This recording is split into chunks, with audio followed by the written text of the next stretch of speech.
Hi guys, this is Charmaine with Ironside Fitness. It is Motivation Monday. I hope you're having an awesome start to your week. And today my motivation to you starts with a quote. You create your reality, you create your body, you create your happiness, and you create your life. So I'm a big proponent and love to talk about how bad stuff happens to all of us. It's just the most successful, happy people in life. They decide they're going to learn from the bad things and they're going to try to figure out why it happened, or maybe not why, but they're going to try to learn and grow from it and become stronger from it. Maybe they're going to help make the world a better place because of something bad that happened. Who knows?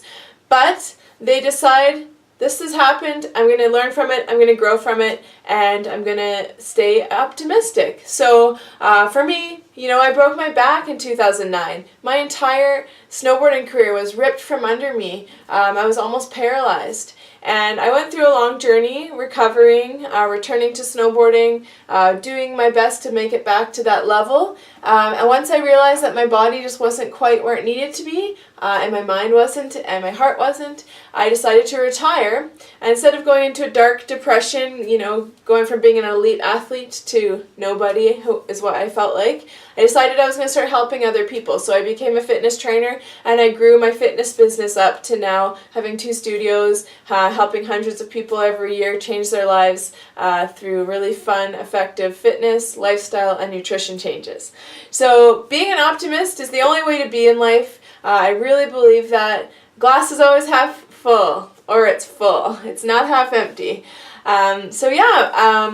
Basically, strengthening your weaknesses is a big part of this. So if you feel like you're an eternal pessimist, you're going to have to do some work on yourself to become more optimistic. I had to do it. I was the kind of person that woke up on the wrong side of the bed every single day. But I finally realized that I didn't want to keep going through life like that, and I knew there was something better out there for me if I was going to be ready for it, if I was going to change my attitude. And life is just so much better when you decide to be optimistic about the world. So the challenge to you for this week is to find something in your life that's holding you back. You could maybe call it a challenge or a weakness, and find some way to grow from it. So like I said, it could just be working on your mindset. Maybe you download a new audiobook, or you go to a seminar about positivity, something like that. But for me, my example, the thing that's been holding me back for many, many years, I was always quite fit, but I never had the body that I wanted. And it took me a lot of years to realize it, but it was all happening up here, what was keeping me back from my body of my dreams. So I was eating emotionally very often. I was sabotaging my goals. I was eating to stuff down old emotions and grief and things like that. And so once I realized that, I worked through the grief through a very great course that I took. I did lots of different self-development work.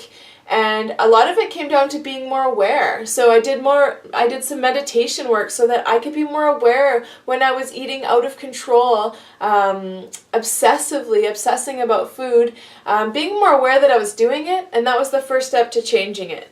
So for me, maximizing my weakness was I wanted this body, but I also wanted to eat everything in sight because I wasn't satisfied emotionally. So once I figured out how to love myself, how to soothe myself, how to do things for me other than eating, I started to see my body change, and it was easy. So figure out something that's holding you back, and then I'm happy to help you.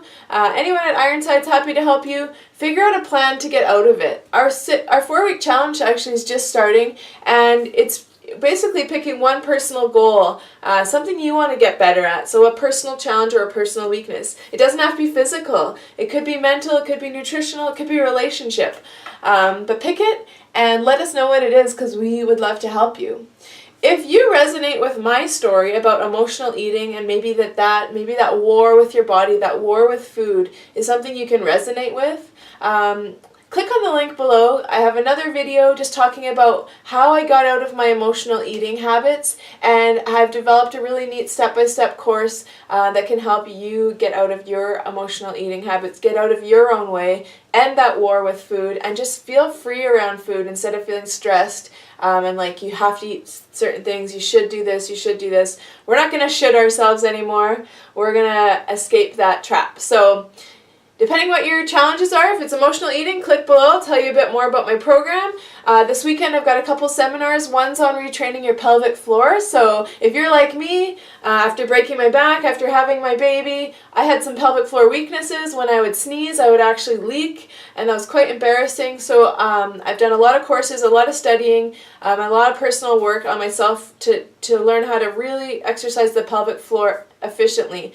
Not just Kegel exercises, I'm talking how to incorporate pelvic floor in everything you do.